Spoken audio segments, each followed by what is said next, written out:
Malawi and boy.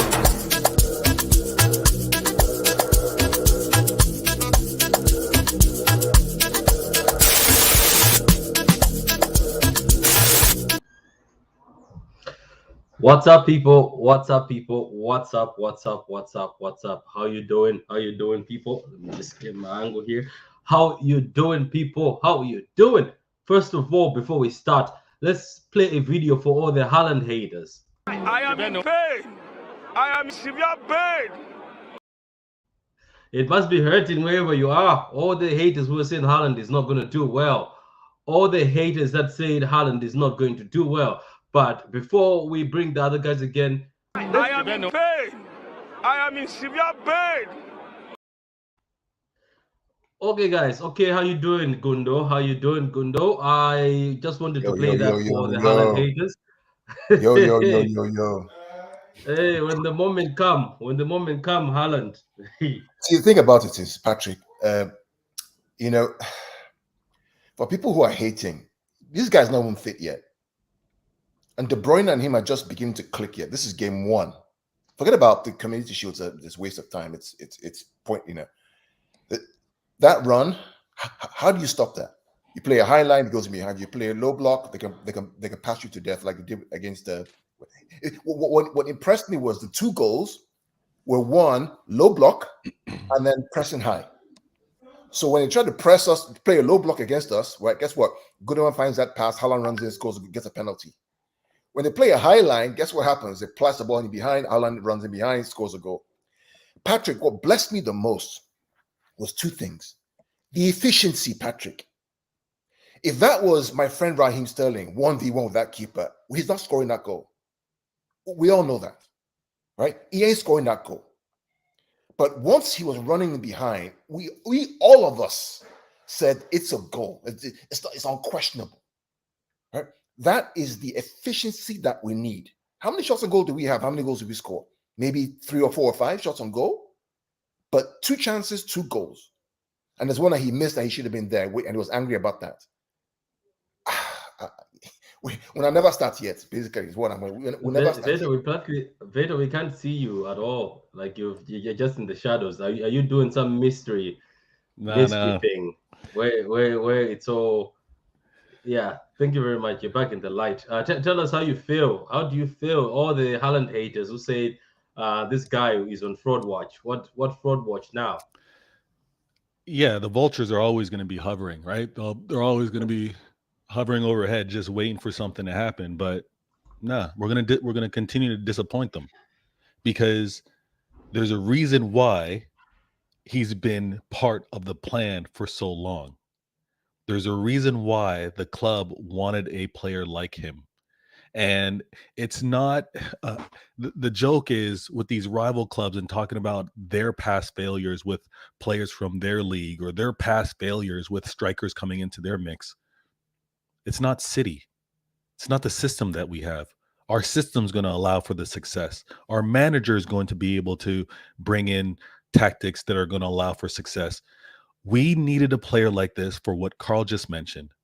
You want to low block us? Now we have option B on what we're going to do. You want to try and play with us?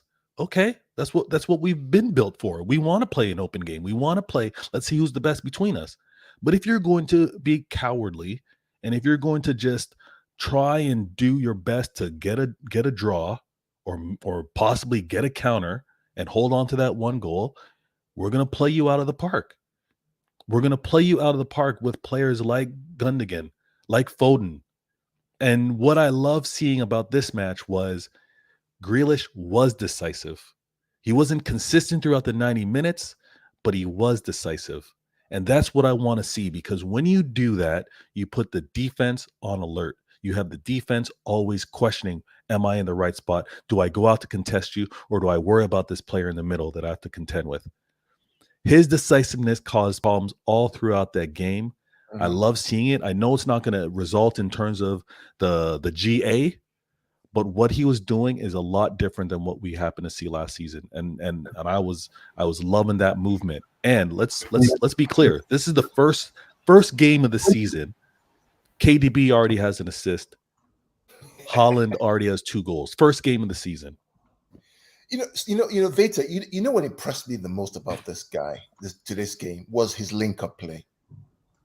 You need to go back and watch the game again.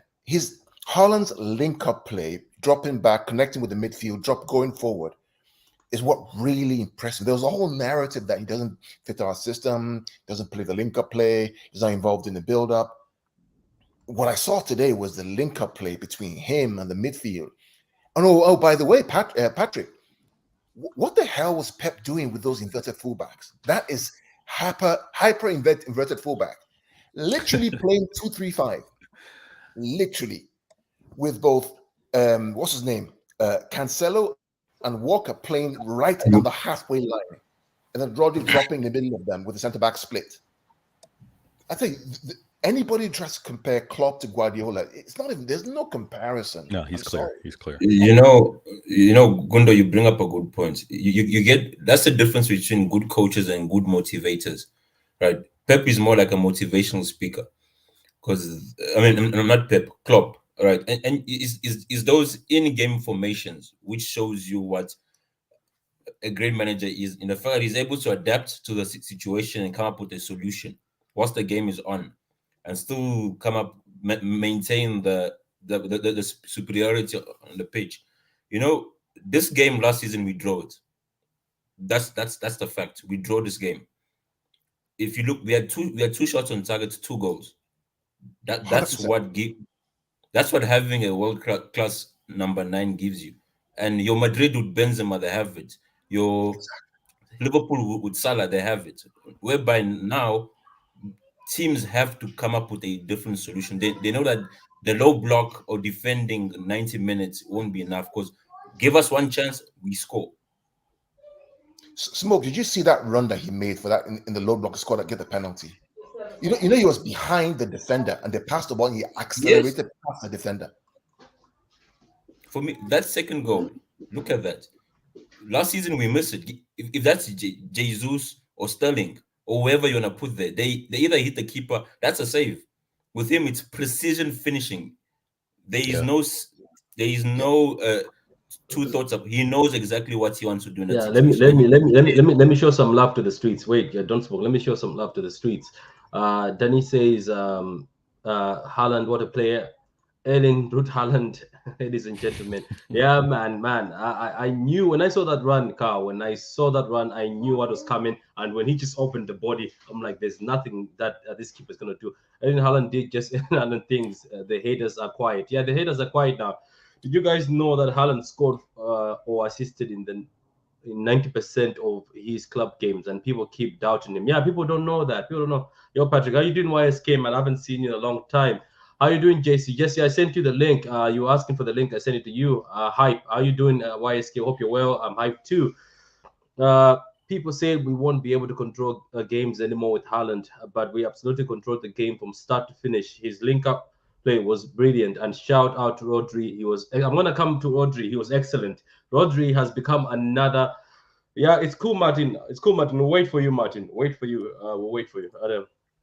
Patrick showed me. Okay, I already did that, so that's just enough. Okay, cool. Martin is here. Jess is here. Let me just so Greece needs to be more direct and stop cutting back always. I think we need another winger like Sane. I would take Sane back. Send me the link. I sent you the link already. Gundogan, Haaland, Yeah, McLaren I says. I Are sent you guys Adi happy? and What? Martin. I sent Adi and Martin the link. So Yeah, no, I sent Martin uh, already the link. I don't know he was asking for Okay. it. I sent it early. So you guys happy what we did to United? Yeah, we're happy, Brighton man. I respect to you as a Brighton fan. We're happy it's to what like you that, did man. with yeah. Yeah. How you doing, Ali man? Assalamu alaikum. Daniel says Pep is so clear of Klopp. He's a tactical genius. Yeah, Cancelo's first half and Rodri's 90 minutes today was fire. 100%. It was 100%. Cancelo though sometimes he loses concentration, but I liked his defending. So. Jose City forever. It's just Thoughts a on Cancelo? So Martin, you've been asked. Go ahead, Matt. Go ahead. Good evening. First thing I want to say is anyone who tells me Haaland's not mobile, sorry. You just sorry, please. Did you see the turn in the pace on that penalty match? Don't ever tell me he's not mobile. We haven't bought a scarecrow. He's sorry. The one thing I noticed today was because I was a little bit concerned with Bernardo not playing, but watching the game, Gundogan did something very clever today. Gundogan being in that centre took a West Ham player with him, which allowed Grealish to have far more space on that left. If you look, if you have a Bernardo there, but I just think Gundogan gave us a different level against West Ham, and it gave Grealish that little bit of space. Now, for the first half, all I heard was Grealish was crap, Grealish was rubbish. I'm sorry. What are people wanting from the guy? To assist 3 goals and score an hat-trick? I don't know. The guy was causing problems through the game. He was running at them. He was taking players out with them. Yeah. So I don't know what they want. I really don't know what people are wanting. I thought Nathan Ake, outstanding.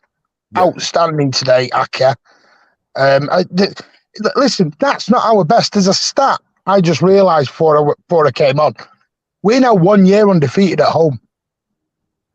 1 year defeated away from the Etihad. Wow. That is, the last time we got beat was the opening game against Tottenham away. That's true. That's true. So was that the first time? Was that the first time we got beat? That's the last time we got beat away in the league. Wow. Was Tottenham away. Wow. That's true. That is true. Since what we did today, we need to learn how to do during UCL knockouts. No, that will come, Emmanuel. That will come. Don't worry about it. So Gundogan, okay, yeah, right. Okay, Gundogan is better than Bernardo. I think here Carl is gonna deserve some flowers because Carl and I were having heated arguments. I was telling Carl, don't waste my time. I want Bernardo. Carl was like, no, trust me, Patrick. Gundogan will work against West Ham because I looked at the West Ham game. Bernardo didn't do anything. He's better when teams are open, which is true now. So Bernardo plays high intensity games. You're right about that. Bundesliga tax. Do we still believe in it, guys? Apparently, but look at the irony. Gundogan passed to Haaland. I've told you before, there is no Bundesliga tax. You know what there is? There's a shit manager tax. The fact that your manager can't get the best out of your German players, there is no Bundesliga tax. We have Company. We have Sane. We have De Bruyne. We have how many City players came from the Bundesliga, Martin? How many? Many. Well, I don't know one that's failed. This Bundesliga tax is just an excuse for the likes of Rory, who just wants to come up with a load of waffle. Listen, at the end of the day, we were going to get there. I'm not. It's just green-eyed monster. I can't be doing with it. It's all noise. At the end of the day, people need to realise what we've done. Yes, it hurts.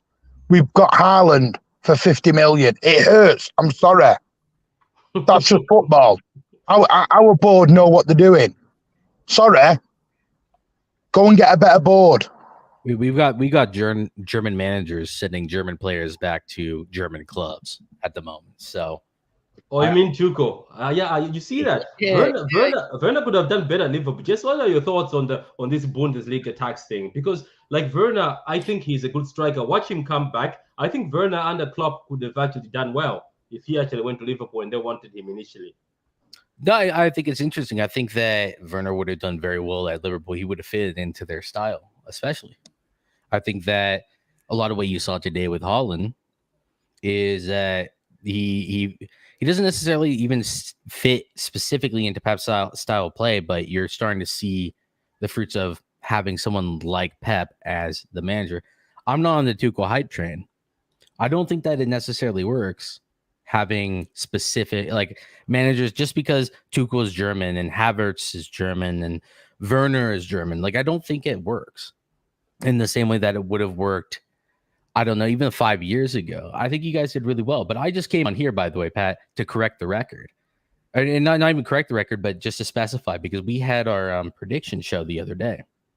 And what I said was, whoever comes out of the blocks, whoever's the most clinical and the system that looks the most complete, whatever team is taking over and performing the best, very well may be champions. Liverpool did not look good.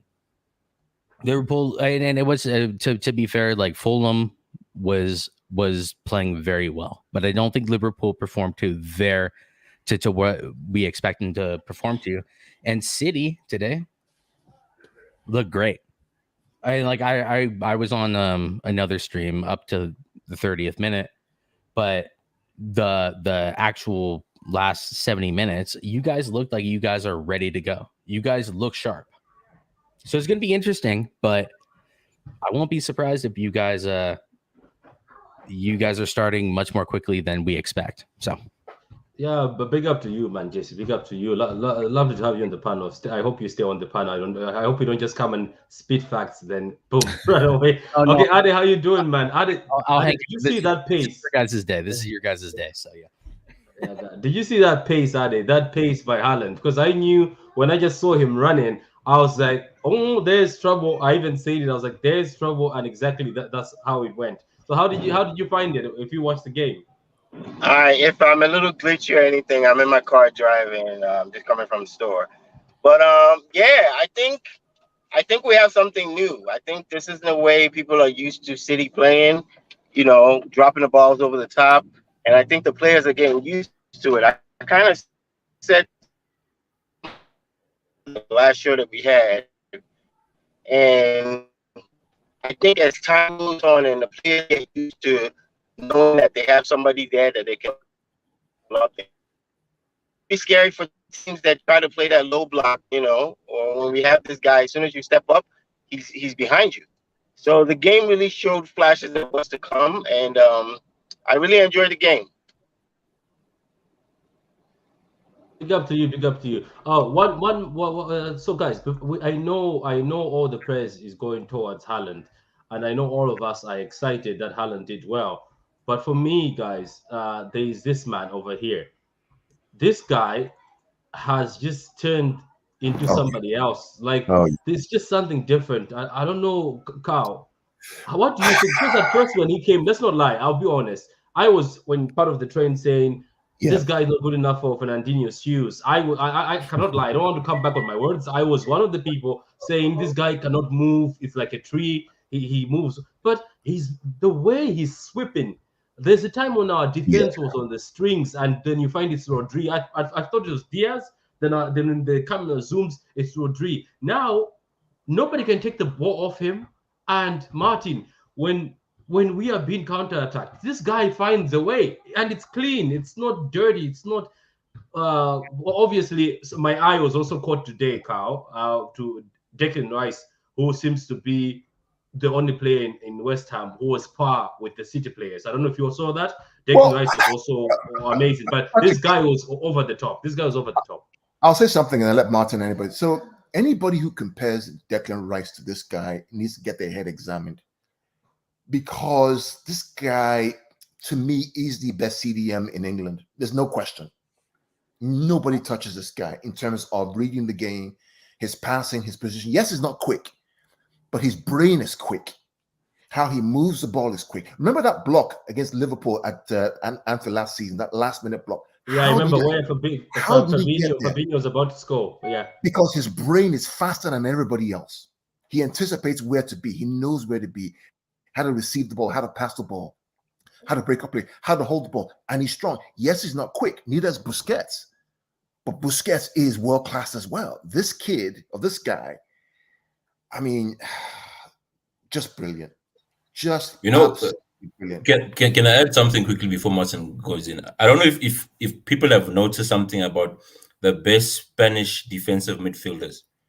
They intercept the ball more than they tackle, and that's a sign of a good defensive midfielder, meaning that they anticipate more than react. Because when you're tackling, it means you misread and you're reacting. Look at even Busquets. Alonso has all played under Pep. The best DMs, even Kimmich, who Pep also molded. It's positioning and intelligence, and then passing third.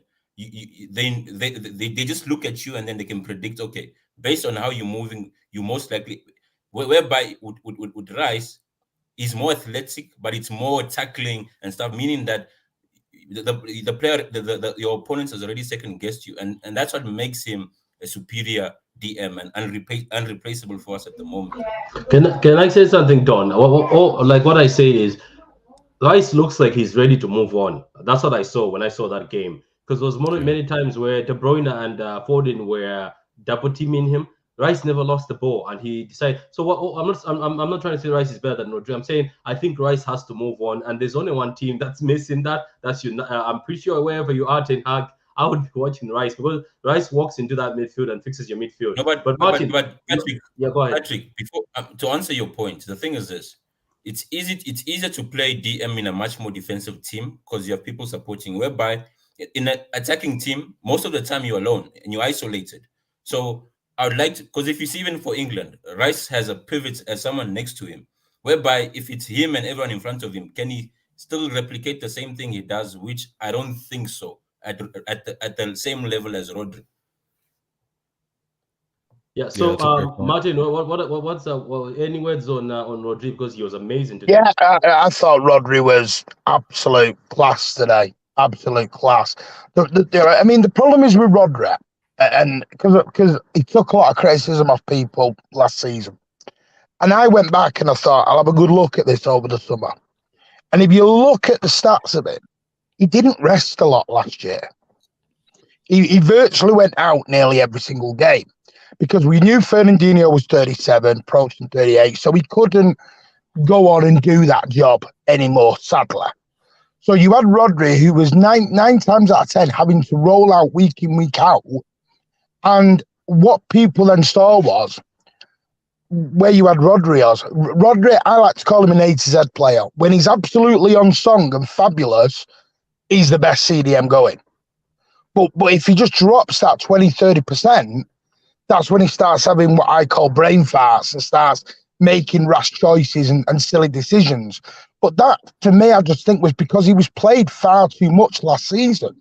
Yeah. He was played so much, and by the end, and everyone uses that Villa game at the back end of last season as an example, because he was getting out jumped and missing the first header. So, but you just got to, for me, I thought it was fabulous today. But you've got to manage it, and this is where Calvin Phillips has become so important and integral, because there's games where Rodri, you can rest and bring Calvin Phillips in with his energy and his passing ability to give Rodri that time to readjust, rest up, and everything else. I thought there was only one in and ahhing performance today, and sadly, I thought that was Kevin. I thought Kevin was a bit on and off in the game today. No, he wasn't great. If I'm being honest, look at the way Kevin starts every season, Patrick. He starts every season like this. This is not a new phenomenon. Go back to the start of last season when he was injured slightly.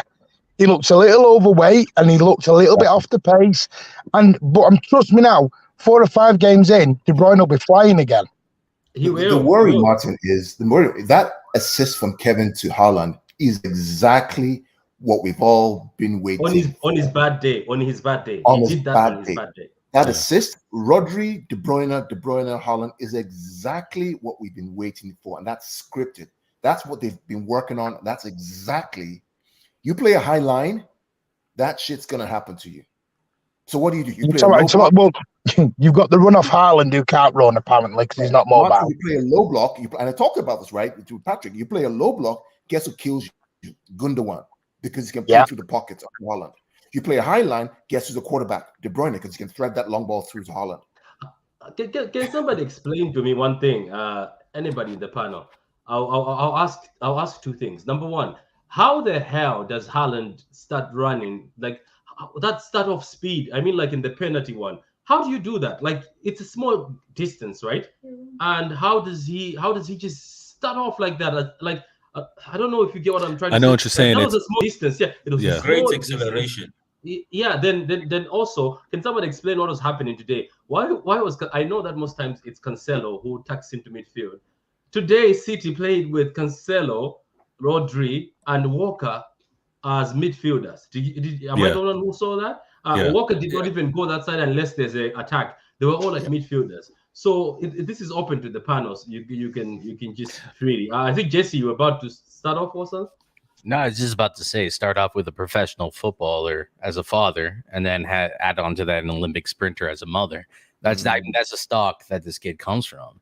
But whoever's been saying that Haaland is not mobile is out of their mind. Like, I don't understand where that. I don't know if it's a myth. I've never heard it, but you guys will be I've been hearing things that I wouldn't have. He might be injury prone at some point, but anyone who's doubting Haaland at this point in time is eating their words, myself included. I didn't think that he was going to start out very quickly. I thought that Pep was going to have to integrate him into the system. I'm wrong. I mean, there's really no way around it. I think that it's pretty much flawless as of now. As far as like your guys' midfield and anything else goes, I mean, that's up to you. So I think what you see is anticipation. Like it's a really concentrated space, but he knows where he wants to go. So it's with a quick decision and it's deliberate. So he's going to get there before the defender at times because he's already seen that spot where he's going to go to.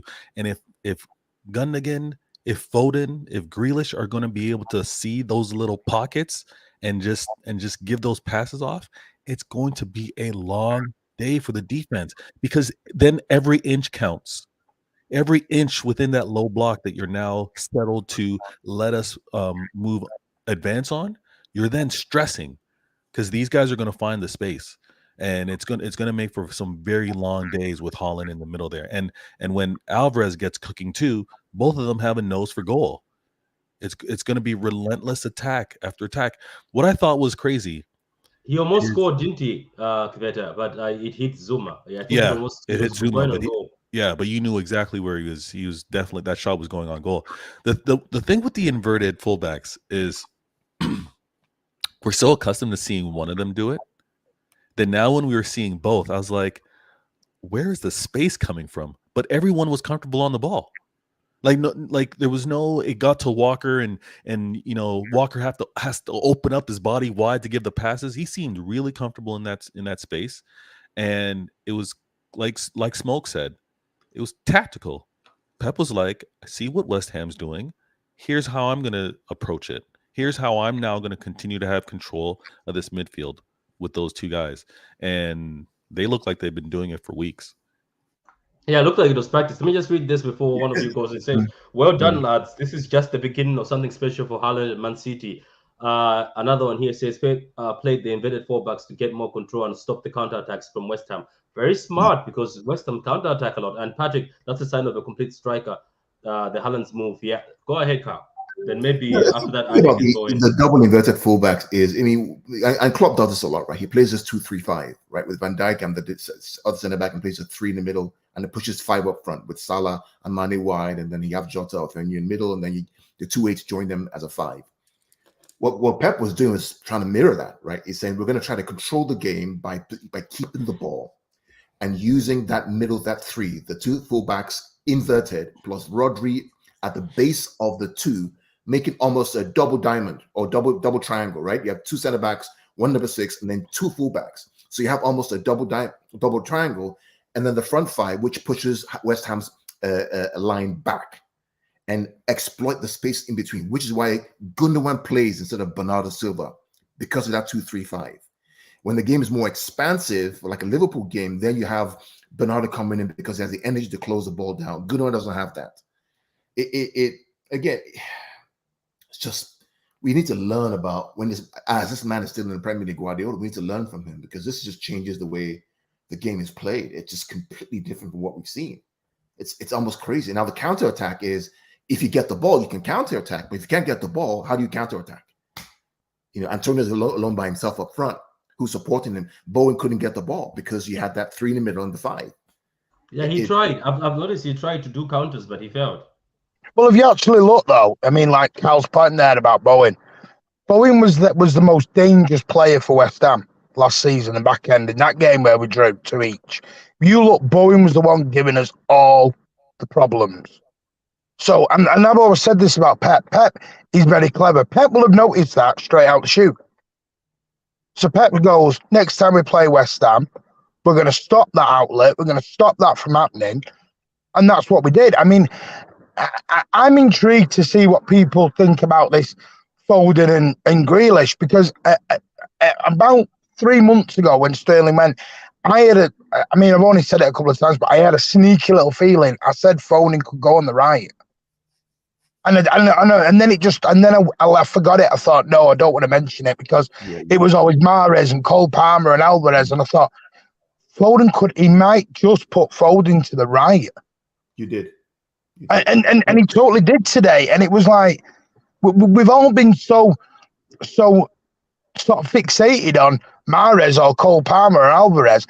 Everyone just forgot about Foden being an option on the right-hand side. We were all thinking, how was he going to get Foden and Grealish into the team? Well, that's how he does it. And today, I thought Foden looked far more comfortable, far more dangerous, and it stopped their guys coming forward at us because they couldn't take that chance to leave Foden on his own. Because look how much space Grealish had.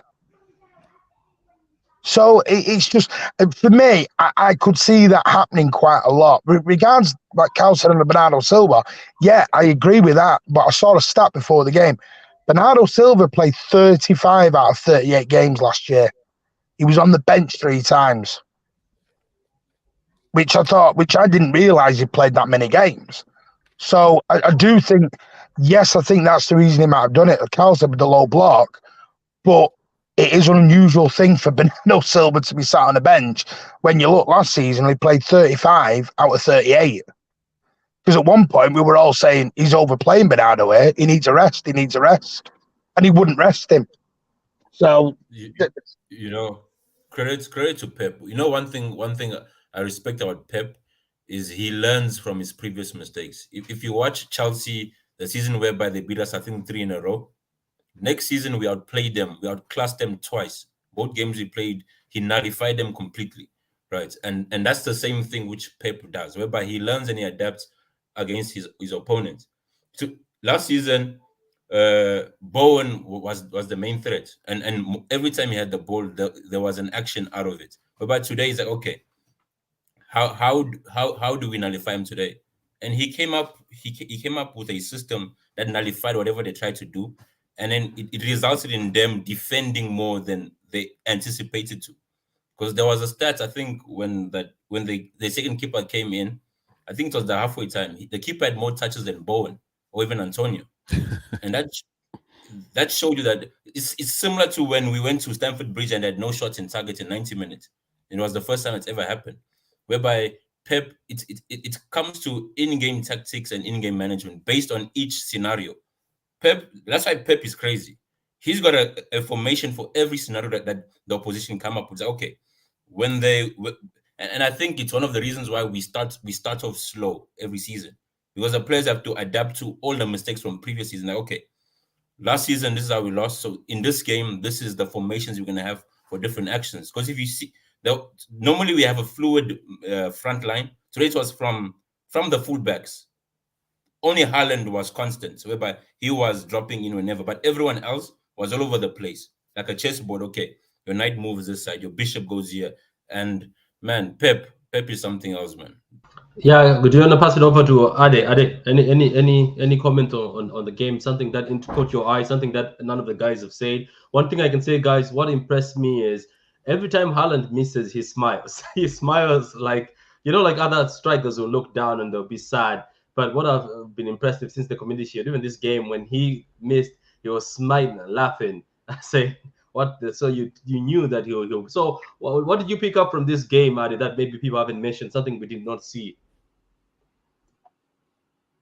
You muted. You're on mute. You're on mute. You're on mute. Adi, you're on mute. Okay, all right, sorry. I don't usually use my phone. I kind of disagree with the. Can you hear me? Yep. Okay, I kind of disagree with the comment about. I think they said, Kevin De Bruyne didn't had a subpar game. I disagree with that a little bit. I thought Kevin De Bruyne had a phenomenal game. I think when we play teams that sit back, and just defend, I think people always expect magic, and I think it's unrealistic to create magic from a defense that's just sitting back. All they want to do is sit back because most of the game is just City move. Like if you notice, we were moving the ball behind our fullbacks and our defenders a lot because it's hard to break a team down that's playing such a low block. So I think when people see those kind of games, they're like, "Oh, people are not playing well." They are playing well. It's just the chances. You have to be really, really, really patient. And I think Grealish had a fantastic game today. I think Foden did well on the right, but he probably needs some more time on that right to really be as effective as I think he can be. But I hope the plan isn't just to play Foden because Foden is too talented to just play as like a right winger. Maybe it was for this particular game that Pep Guardiola said, you know what, let's try something different. But I really hope that's not the plan going forward. But again, I think Haaland was brilliant. I think he made runs that a lot of people didn't catch because for the last 3 years we've been used to playing without a number 9. So it's very hard to just change overnight. But I think with more game time, I think it changes. I think Rodri was brilliant. Nathan Ake was impressive to me. I mean, he just did a solid job. So all around, I think it was a great game. And I think it only gets better. I don't think the games will always be like this. I think when we play Liverpool, it's going to be more contested. And maybe when we play Arsenal, I'm intrigued about us playing Arsenal because they play an up-tempo style, and that might give us a little bit of an issue. But all in all, I think we had a great game, and I think it's just the beginning of teams understanding who their new teammate is, and that's all it is. Yeah, that's a good shot, what you just said. So here's the heat map, guys. Jesse, this is the heat map for the fullbacks. As I was saying, guys, you've never seen it. I don't know. Pep sometimes being a genius. Okay, as he said, it works. When it doesn't work, he's laughed at, saying, "Why are you overthinking?" But Veta, look at that, Jesse Veta. Like that's fullbacks. So that's a combined fullback today. They never touched the sides, but I think it was to give Grealish and Foden that width. They wanted them to not end up always banging into because they were just staying there and making sure the muscle the middle. So I'm pretty sure, like Jesse, why I'm saying this is I think this is some of the ideas that Ten Hag has. I was watching your game today, but I think what you're missing, like in your team, just to beat it, I think is your midfield. You're missing midfielders who are good enough, and you're also missing. I think. Okay, I think if you fix your midfield, Maguire won't matter. That's just me. That's just my opinion. I think to Jesse, right? Yeah. You both have to back the manager, man. I mean, seriously, just go get De Jong. You're going to get De Jong. Stop flapping around. Go get the people that you need, Jesse. I mean, what's the board doing? No, there's so many issues. I don't want to get too deep into like the politics in it, because to be fair, I mean, you guys are right. But when you go ahead and bring the heat map back up, please, because I want to go ahead and explain something. I've already gone over the heat maps with Josh, who's from my channel as well, and after our game. It's really bad because you start to see is when you see Delo push up, you see the positions change dramatically. But I want to see the heat map. Luke Shaw was a massive issue for our team today. He was a massive issue because he doesn't go, and his heat map is almost in our third almost all the time. What you guys saw with that heat map that Pat had just put up is that you guys are tucked in, which means that you guys are in possession of the ball and progressing it through the third. So you have whether it's Mahrez and Grealish or it's whoever's on the wings. You guys are in really attacking positions all the time, and that means that your fullbacks can push up and tuck in. What we saw today was not what we saw in preseason with United. It was actually really disappointing because Shaw wasn't doing his job. Neither was Delo, and people talk about Maguire. I heard people saying Martinez had a worse game than Maguire. That's not at all true. It wasn't even close to true. Like I saw places where Maguire was charging down defenders from 60 yards. Like I think one of our goals, he goes towards their center back when the ball is not even in that position, and that's where we get bypassed, and then Martinez has to come across to try to protect him. But when it comes to our midfields, the impressive thing about City is that you guys push your wing backs or left and right back into midfield, and you guys let the play express itself through possession.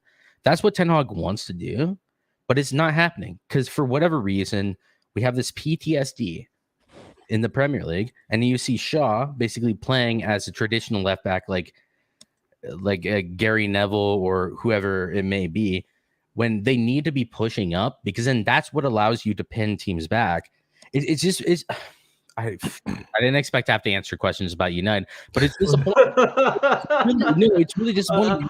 I like you. I can see the frustration in you, Jesse. And I just asked you that because I was watching your game. That I was like, looks like he's one of the Pep disciples. Both of them are the disciple of keeping tiki-taka football. So I was like, I can see what he's trying to do, but I think you can see from the bench, he's like, these are not the players.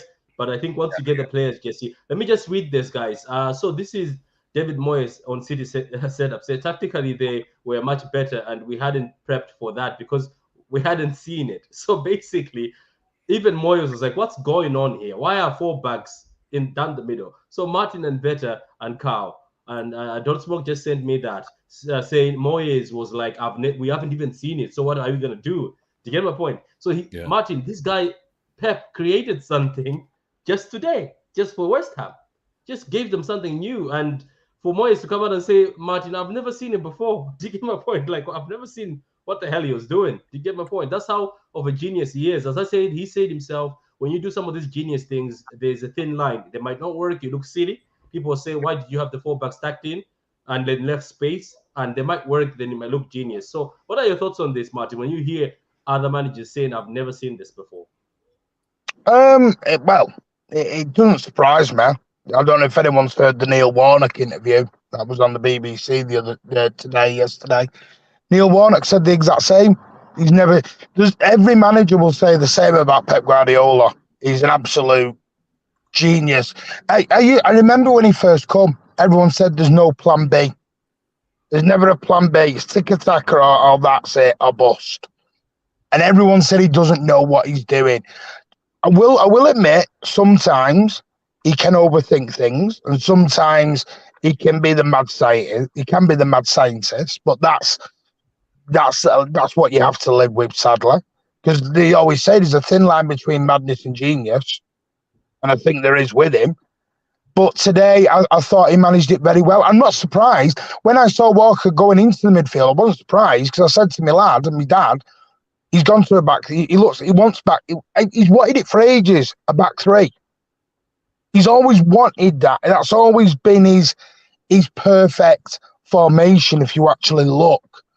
He's tried it so many times. Yeah. But sadly, the last time he tried it was with Eric Garcia. No thanks. Sorry, don't do that anymore.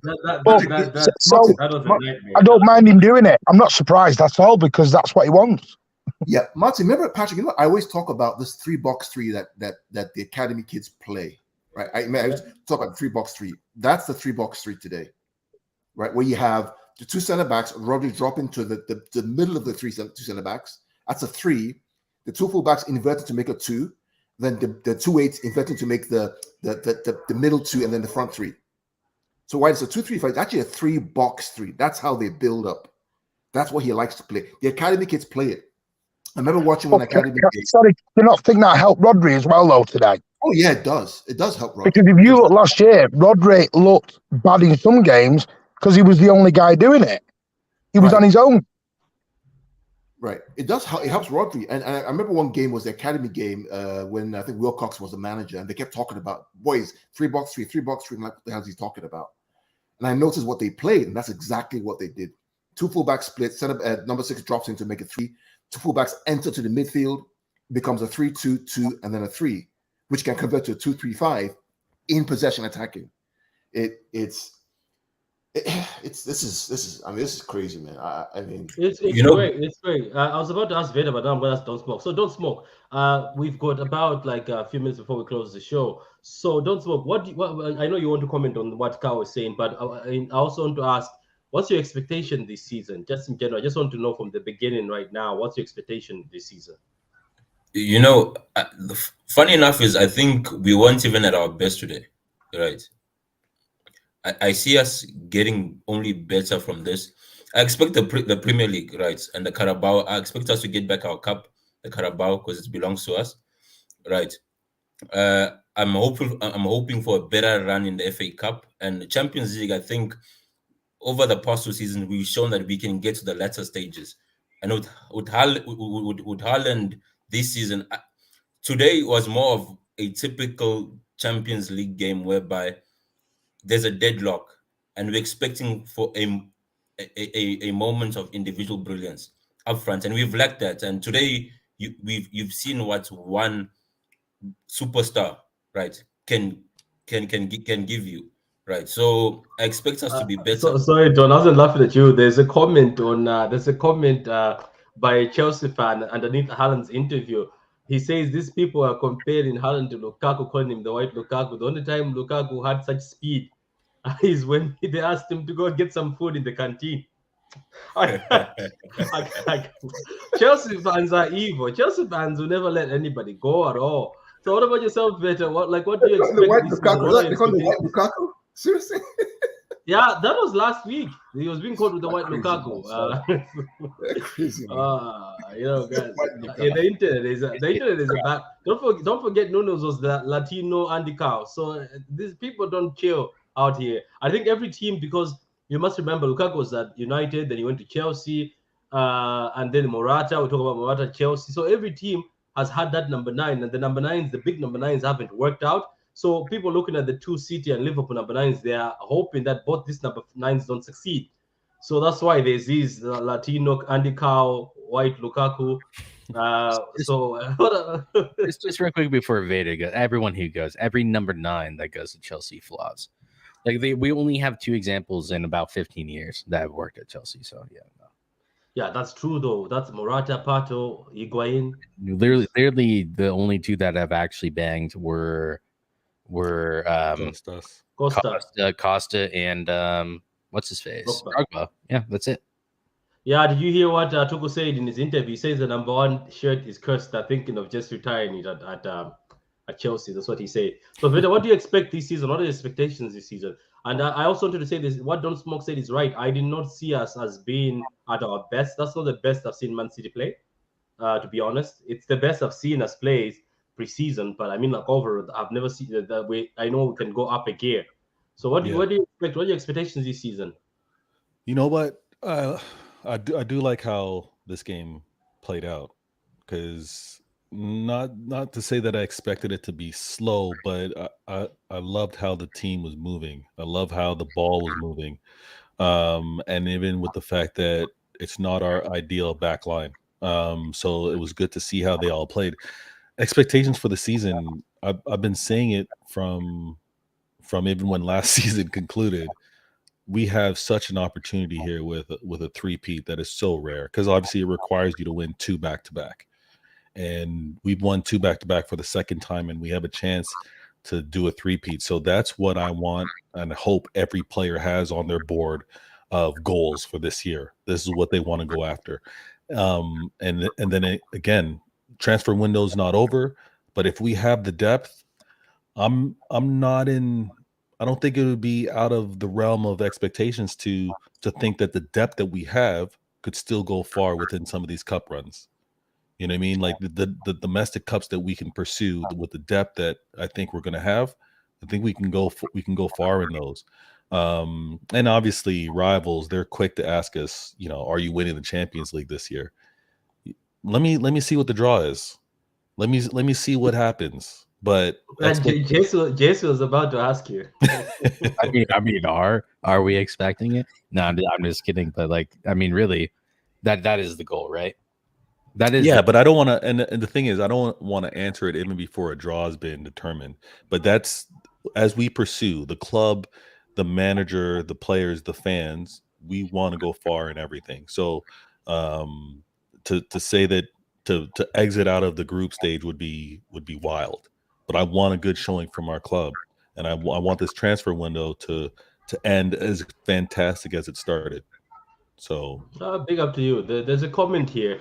Haaland allows the team to play more reserved in Europe and have someone with individual brilliance to win the game, how tournaments are won. That's true, because we lacked that. When somebody goes through on goal, I don't know, Jesse, or somebody from outside you're watching us, is majority of the times our players used to freeze. Like the same thing as Haaland, where he went through on goal. We had some players go through on goal and they would stop and try to wait for someone else so they can pass the ball, and you're like, why did you do that? So maybe that might be what the last sort of the last ingredients that's needed, somebody who when he's through he'll give you that moment.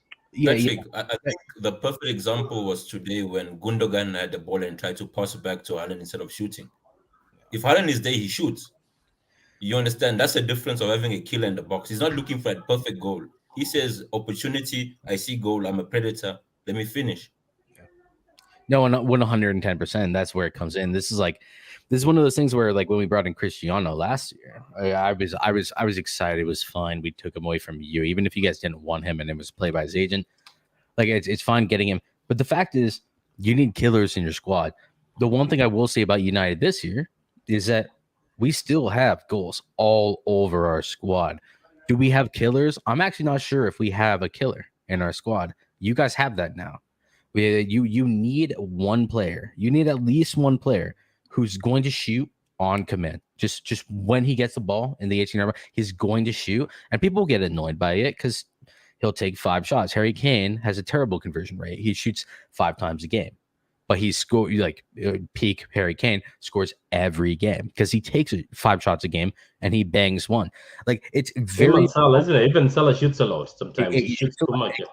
Exactly. It's very important to have that player in your squad. And now you guys have that in Haaland.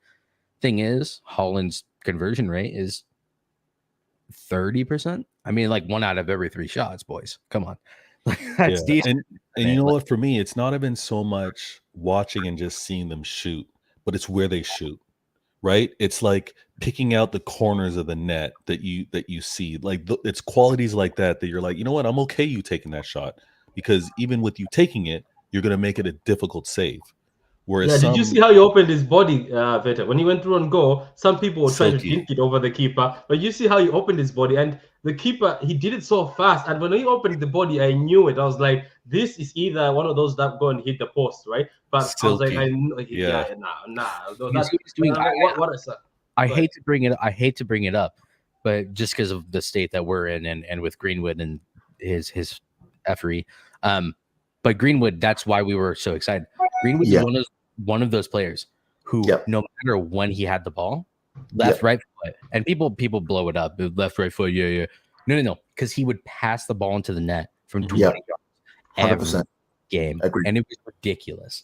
It was ridiculous. That's one player, Jesse, that last year I was always concerned about. Greenwood, he is a finisher. He's a finisher. Just unfortunate that he is going through what he's going through, but that's one guy, Patrick, that for United that I would take every single day. I know there was a time when a lot of people were hyping that. I think, Ashu, I think that's what everybody wanted. But today, what we had worked. I think it's just that it will work. I've noticed it will work. And guys, another amazing thing before we close the show, when Bernardo Silva came on, oh my God, guys.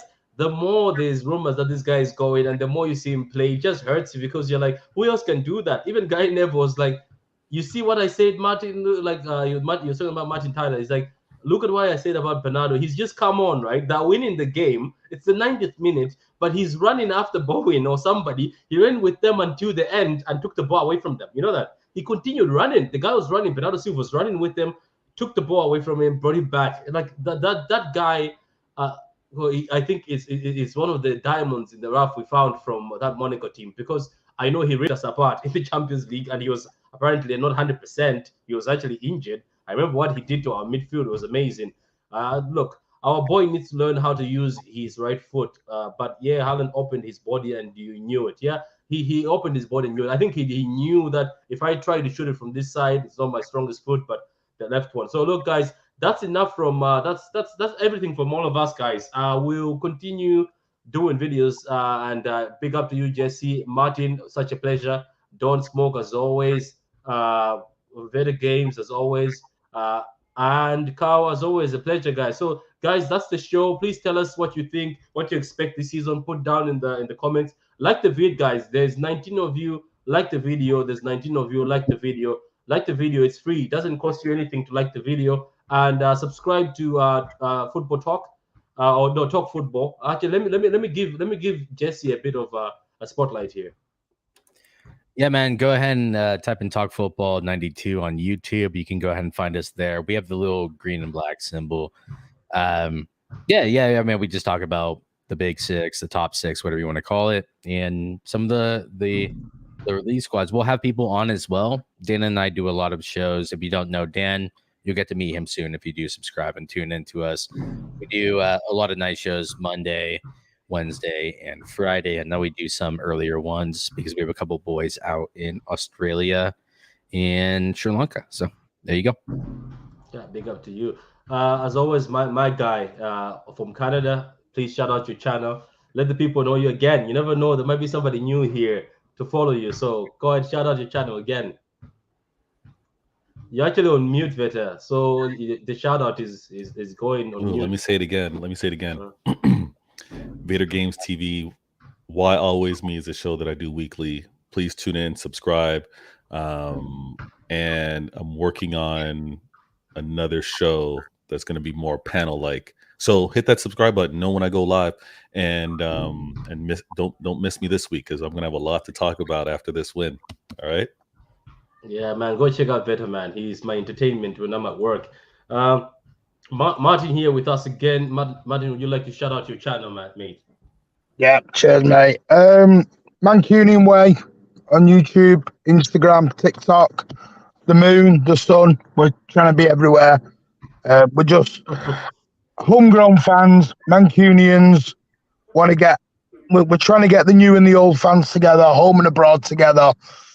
Just come and give us a chance to entertain you, and we will be live this evening as well at 10 p.m. Yeah, big up to you, my guys. Go and check that out. Martin live at 10 p.m. to talk about this.